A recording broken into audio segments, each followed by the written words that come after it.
Which of the following are shared controls that apply to both AWS and the customer, according to the AWS shared responsibility model? Choose 2. A. Resource configuration management.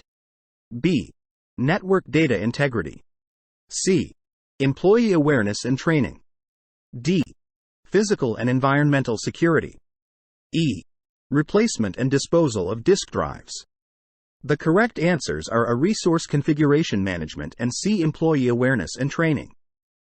Resource configuration management is a shared control that applies to both AWS and the customer, as AWS provides the infrastructure and the customer is responsible for configuring and managing the resources.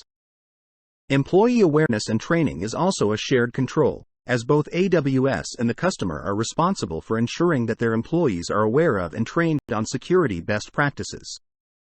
Network data integrity is a control that is solely the responsibility of the customer, as they are responsible for the security of the data that is transmitted over the network. Physical and environmental security is also a control that is solely the responsibility of the customer, as they are responsible for the physical security of their environment. Replacement and disposal of disk drives is a control that is solely the responsibility of AWS, as they are responsible for the maintenance and disposal of their hardware.